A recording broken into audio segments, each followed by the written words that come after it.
जय श्री राधे दोस्तों, केपी की वाणी चैनल में आपका स्वागत है। माता रानी का आशीर्वाद पाने हेतु कमेंट में जय माता दी अवश्य लिखे। वहीं अगर आप महाकाल के भक्त हैं तो कमेंट में हर हर महादेव अवश्य लिखें। यकीन जानिए माता रानी संग महादेव की कृपा आप पर और आपके पूरे परिवार पर अवश्य बरसेंगी और आप सब परिवार स्वस्थ एवं सुखी रहेंगे। साथ ही आपकी सभी मनोकामनाएं यथाशीघ्र अवश्य ही पूर्ण हो जाएंगी।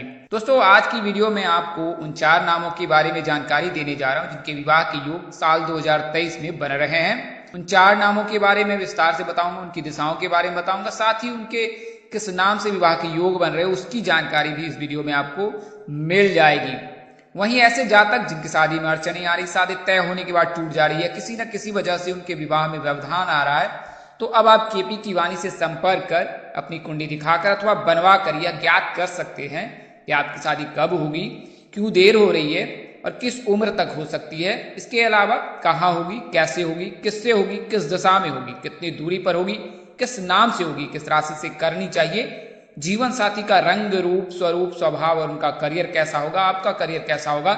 अगर आप लव मैरिज करना चाहते हैं तो माता पिता की सहमति मिलेगी कि नहीं मिलेगी, साथ ही ससुराल में घर द्वार कैसा होगा, सास ससुर का स्वभाव कैसा होगा, पति अथवा पत्नी कितनी पढ़ी कितना पढ़ा लिखा होगा, उसकी उम्र कितनी होगी, यह सभी जानकारी आपको विस्तार पूर्वक दी जाएगी। इसके अलावा संतान योग, राजयोग, कैरियर, कारोबार, महादशा, यह सभी भी जानकारी पूरी तरह से दी जाएगी। तो आप केपी की वाणी से संपर्क कर सकते हैं। यह जानकारी के लिए महज मामूली शुल्क ली जाती है जिसे आप मेहनताना समझ सकते हैं। आप 8521835670 पर संपर्क कर सकते हैं। नंबर आपको एक बार और दोहरा देता हूं, 8521835670। अगर जल्दबाजी में नंबर निकल गया है तो आप वीडियो को स्क्रॉल कर नीचे आए, डिस्क्रिप्शन बॉक्स में आराम से नंबर नोट कर सकते हैं। ऐसे जातक जिनको जरूरत हो वे ही संपर्क करें था। अपने रिश्तेदारों जान पहचान के लोगों को आप नंबर प्रोवाइड करा सकते हैं जिनको इसकी जरूरत हो। वहीं ऐसे जातक जिनकी विवाह तय हो चुकी है या तय होने वाली है उन्हें मैं सलाह दूंगा कि आप अपनी कुंडली मिलान अवश्य करा ले। आप चाहे तो अपने नजदीक के किसी प्रकार पंडित व ज्योतिष से संपर्क कर सकते हैं, अन्यथा केपी की वाणी पर आपका स्वागत है। कुंडली मिलान से आपको यह जानकारी ज्ञात हो जाएगी कि विवाह उपरांत आपका वैवाहिक जीवन कैसा रहने वाला है। शास्त्रों में निहित है नारी दोष, भकुर दोष और मांगलिक बलि होने पर दोनों में से किसी एक जातक के शादी नहीं करनी चाहिए। भकुर दोष और नारी दोष लगने पर तो शादी बिल्कुल ही नहीं करनी चाहिए। इन परिस्थितियों में अगर विवाह करते हैं तो विवाह उपरांत वैवाहिक जीवन में बहुत परेशानियों का सामना करना पड़ता है। नारी दोष में तो ऐसा भी कहा जाता है कि 1 वर्ष के पश्चात ही किसी अनहोनी की संभावना बढ़ जाती है। तो आप किसी प्रकार पंडित व ज्योतिष से अवश्य ही संपर्क कर ले, उसके पश्चात कुंडली मिलान करा लें और फिर अगर कुंडली मिलान में किसी प्रकार का कोई दोष है तो स्थानीय रीति रिवाजों का पालन करें और वहीं दोष निवारण के पश्चात ही परिणय सूत्र में बंधे। तो यह तो जानकारी मैंने आपको प्राथमिक दी है। आप केपी की वाणी से यह सभी जानकारी प्राप्त कर सकते हैं। इसके अलावा अगर बच्चे की कुंडली बनवाना है, नामकरण कराना चाहते हैं, सगाई मुहूर्त, विवाह मुहूर्त, गृह प्रवेश तिथि, संपत्ति क्रय तिथि, वाहन क्रय तिथि आदि तिथियों की जानकारी पाना चाहते हैं तो केपी की वाणी से आप संपर्क कर सकते हैं। आइए वीडियो में आप आगे बढ़ते हैं। तो जैसा कि मैंने आपको बताया है कि साल 2023 में जिन जातकों के सगाई और शादी के योग बन रहे हैं उसकी जानकारी इस वीडियो में आपको मिल जाएगी। तो ऐसा ग्रह राशि परिवर्तन के आधार पर मैं बताऊंगा, साथ ही आपको जन्मदिन यानी कि किस दिन अगर आपका जन्म हुआ है वार के हिसाब से वह भी जानकारी दूंगा, हस्तरेखा के अनुसार से भी जानकारी दूंगा और कुंडली के हिसाब से भी जानकारी दूंगा आपको कि शादी कैसे आपके योग बन रहे हैं। तो पहले मैं आपको हस्तरेखा से बता दूं तो हस्तरेखा में जो है विवाह रेखा जो है वो हृदय रेखा और छोटी उंगली के समीप रहती है। हृदय रेखा और विवाह रेखा जितना नजदीक हो शादी उतनी जल्दी होती है। वहीं अगर विवाह रेखा छोटी उंगली के समीप हो यानी बुद्ध पर्वत के समीप हो तो शादी में उतनी ही देर होती है। कई ऐसे जातक है जिनकी हथेली में 1 से अधिक रेखाएं होती, तो आपको बता दूं कि अगर 1 से अधिक रेखाएं तो आप दिग्भ्रमित ना हो और जो रेखा सबसे ज्यादा उभरी है उस रेखा को आप विवाह रेखा मान सकते हैं। उससे अधिक कोई रेखा है तो उसका अर्थ यह होता है कि आपके जीवन में कभी न कभी किसी का आगमन हुआ था और वो अब प्रस्थान कर चुके हैं, यानी कि आपके जीवन से जा चुके हैं या जा चुकी है। तो उसके चलते जो है 1 से अधिक विवाह रेखा हथेली में रहती है, लेकिन जो सबसे ज्यादा उभरी है वही विवाह रेखा मान होते हैं।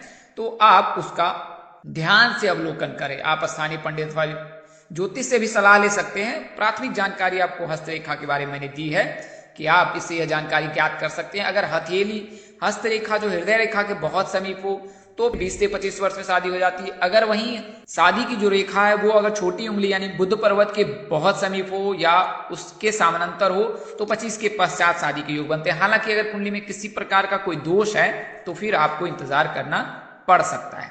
तो यह तो जानकारी मैंने आपको हस्तरेखा की दी है, यानी कि अगर हृदय रेखा और विवाह रेखा समीप है तो अगले साल आपके विवाह के प्रबल योग है। आइए दिन के अनुसार से बता दूं कि अगर आपका जन्म सोमवार के दिन हुआ है और आयु 20 वर्ष से अधिक है तो योग बन रहे हैं साल 2023 के। अगर आपका जन्म मंगलवार के दिन हुआ है और आपकी जो उम्र है वो 21 वर्ष से अधिक है तो आपके लिए भी योग बन रहे हैं अगले साल। हालांकि 21 वर्ष से 26 वर्ष के जातकों के भी योग बन रहे हैं। अगर आपका जन्मदिन बुधवार के दिन हुआ है और आपकी आयु 21 वर्ष से लेकर 26 वर्ष के मध्य है तो आपके लिए भी शुभ योग है। वहीं अगर गुरुवार के दिन जन्म हुआ है और आपकी आयु 22 वर्ष से लेकर 27 वर्ष के मध्य है तो आपके लिए भी शुभ योग है। शुक्रवार के दिन जन्मे जातकों के 24 वर्ष से लेकर 29 वर्ष के मध्य जो है विवाह के योग बनते हैं तो आपके लिए भी शुभ योग है। वहीं शनिवार के दिन जो जातक हैं उनकी विवाह जो है शीघ्र हो जाती है, महज 17वें वर्ष से उनके लिए शुभ योग बनने लगता है। 17 से लेकर 22 वर्ष के मध्य जो है आपकी शादी के योग बनने लगते हैं। तो अगर आपकी आयु 17 से 22 के मध्य है तो अगले साल आपके लिए शुभ योग बन सकता है। वहीं रविवार के दिन जन्मे जातकों के लिए 21 से लेकर 26 वर्ष के मध्य विवाह के योग बनते हैं। तो यह तो जानकारी मैंने आपको तिथि के अनुसार से दी है। आइए मैं आपको ग्रह राशि के आधार पर बता देता हूं। तो जो कुंडली में 8 ग्रह हैं, 4 शुभ ग्रह 4 अशुभ ग्रह हैं। शुभ ग्रह बुध गुरु रवि शुक्र रवि चंद्र को कहा गया है, जबकि अशुभ ग्रह मंगल राहु केतु शनि को कहा गया है। शुभ ग्रह के रहने पर शीघ्र शादी हो जाती है, अशुभ ग्रह के रहने पर शादी में देर होती है। शुभ ग्रह बुध के रहने पर 20वें वर्ष से योग बनते हैं, गुरु के रहने पर 24वें वर्ष से योग बनते हैं, चंद्रमा के रहने से 25वें वर्ष से योग बनते हैं, शुक्र के रहने से 26वें वर्ष से योग बनते हैं, सूर्य के रहने पर 27वें वर्ष से योग बनते हैं, राहु के रहने पर 27वें वर्ष से योग बनते हैं, मंगल के रहने पर 28वें वर्ष से योग बनते हैं, शनि और केतु के रहने पर 30वें वर्ष से योग बनते हैं। हालांकि अगर कुंडली में किसी प्रकार का कोई दोष है यानी कि काल सर्प दोष है, पितृ दोष है, मंगल दोष है तो आपकी शादी में देर हो सकती है। काल सर्प दोष अगर लगता है और आप निवारण नहीं कराते तो अधिकतम 42 वर्ष तक शादी की उम्र होती है, 42 वर्ष के पश्चात ही शादी होती है। वहीं अगर मंगल प्रबल है तो 37 वर्ष के पश्चात ही शादी के योग बनते हैं। अगर आप उसका दोष निवारण करा लेते हैं तो शादी के योग बनने लगते हैं। बात करें पितृ दोष की तो पितृ दोष अगर लगता है तो 37 वर्ष से शादी के योग बनते हैं। तो पितृ दोष और काल सर्प दोष का निवारण अनिवार्य है। जो ऐसे जातक है जिनकी शादी में बहुत देर हो रही है, विलंब हो रहा है, उनको मैं सलाह दूंगा कि आप स्थानीय पंडित व ज्योतिष से संपर्क कर लें और इसका अवश्य अवलोकन करा लें कि आपके जो है कुंडली में किसी प्रकार के कोई दोष तो नहीं लगा है, और अगर दोष लगा है तो उसका निवारण अवश्य करा ले। तो यह तो जानकारी मैंने आपको ग्रह दशा की बताई है। आइए अब मैं आपको बता दूं कि लड़कियों और लड़कों के शादी के कारक कौन होते हैं और उन्हें कैसे शीघ्र शादी के प्रबल योग बनाया जाता है। तो लड़कियों के शादी के जो कारक होते हैं वो गुरु माने जाते हैं और लड़कों की शादी के कारक शुक्र माने जाते हैं। अगर गुरु मजबूत है तो शीघ्र शादी हो जाती है, गुरु कमजोर है तो शादी में देर होती है, गुरु अगर वक्री चल रहे हैं, सुप्त अवस्था में है तो भी विवाह में देर होती है। वहीं शुक्र के प्रबल रहने पर, उदय रहने पर शादी के ये प्रबल योग बनते हैं। तो गुरु को मजबूत करने के लिए भगवान श्री विष्णु जी की पूजा अर्चना करें, शुक्र को मजबूत करने के लिए जो है भगवान शिव जी की पूजा आराधना करें तो आपके जो है विवाह के योग बनने लगेंगे। हालांकि अगर कुंडली में किसी प्रकार का कोई दोष है तो उसका निवारण अनिवार्य है, निवारण के पश्चात ही आपके योग बनेंगे। हालांकि इसके आप इन उपायों को करते हैं तो प्रभाव कम होगा, लेकिन दोष के चलते जो है बाधा आएगी ही। शनि के रहने पर घर परिवार जान पहचान मध्यस्थ व्यक्ति के चलते शादी में देर होती है। वहीं अगर केतु उपस्थित है तो केतु के रहने पर जो है गुप्त शत्रु के चलते शादी में बाधा आती है। तो इसका आप अवश्य ध्यान रखें। तो यह तो जानकारी मैंने आपको ग्रह राशि के बारे में बताया। बता दूं आपको कि शुक्र का जो राशि परिवर्तन है वो नवंबर में हो रहा है अगले साल, और जब अगले साल नवंबर में शुक्र राशि परिवर्तन करेंगे तो कन्या राशि के जातकों के यानी कि पी नाम के जो जातक है उनके नवंबर में 100% गारंटी है शादी के। इसके अलावा अभी वर्तमान समय में जो है गुरु मीन राशि में और कन्या राशि के जातकों के कुंडली के सप्तम भाव में उपस्थित है। तो 22 अप्रैल तक तो ऐसे प्रबल योग बन ही रहे। और वहीं बात करें लड़के की, अगर आप कन्या राशि के जातक है, पी नाम के जातक हैं, तो नवंबर महीने में आपके प्रबल योग हैं। इसके अलावा जन्मदिन के अनुसार से 2 और महीने भी हैं जिन पे शादी के योग बनते हैं, तो उसके बारे में भी बताऊंगा। आइए उसके बारे में जान लेते हैं। तो कन्या राशि के जातकों के जन्मदिन से जो है 27 वर्ष से विवाह के योग बनते हैं। 27 से लेकर 32 वर्ष के मध्य जो है आपकी शादी के योग बनते हैं। बात करें महीने की तो अगले साल जो है मार्च 12 तारीख तक और उसके पश्चात जुलाई में कोई मुहूर्त नहीं है तो जून तक में आपके विवाह के प्रबल योग बन रहे हैं। अगर जुलाई तक शादी नहीं होती है तो फिर नवंबर में ही आपके लिए योग बनेंगे। लड़कियों के लिए तो अप्रैल तक तो 100% योग बन रहे हैं।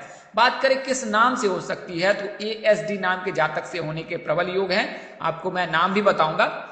वहीं शादी की दिशा जो है वो उत्तर दिशा है, यानी कि कन्या राशि के जातकों के जो साल 2023 में है उत्तर दिशा में शादी के योग बन रहे हैं। अगर आप कन्या हेतु रिश्ते के लिए दिशा का ध्यान रख रहे हैं तो उत्तर दिशा में अगर रिश्ते की बातचीत हेतु चेष्टा करें तो इसमें ऐसे प्रबल योग हैं कि आपके बच्चे की या बच्ची की जो है शादी के योग बन जाएंगे। आप इस दिशा का अवश्य ध्यान रखें, उत्तर दिशा का। आइए अब मैं आपको नाम के बारे में बता देता हूं। तो P नाम के जातकों का जो नाम अक्षर होता है वो प्रवीण, प्रकाश, पवन, प्रदीप होता है। और इस नाम की जो लड़कियां होती हैं उनका नाम प्राची, प्रकृति, पूजा, प्रिया होता है ना।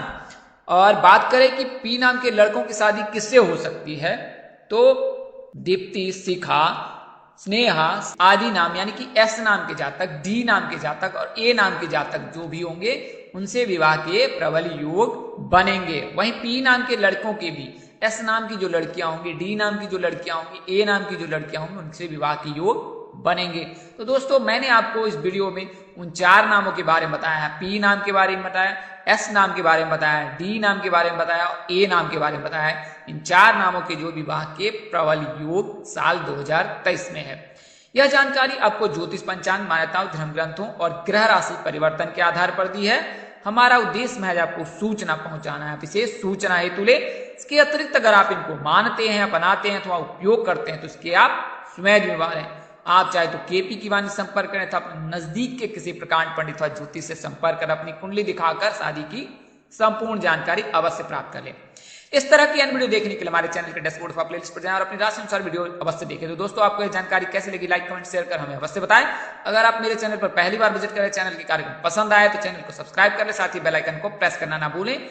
माता रानी कृपा से आपके चेहरे पर हमेशा मुस्कान बनी रहे, आप सब परिवार स्वस्थ एवं सुखी रहे, साथ ही आपकी सभी मनोकामनाएं यथाशीघ्र पूर्ण हो। इन्हीं शुभकामनाओं के साथ आपसे विदा लेता हूं कि आप जहां रहे स्वस्थ रहे, मस्त रहे, व्यस्त रहे। माता रानी की असीम कृपा पर बरसती रहे। परम पिता परमेश्वर आपको सद्बुद्धि, सत्मार्ग और आगे बढ़ने की शक्ति दे।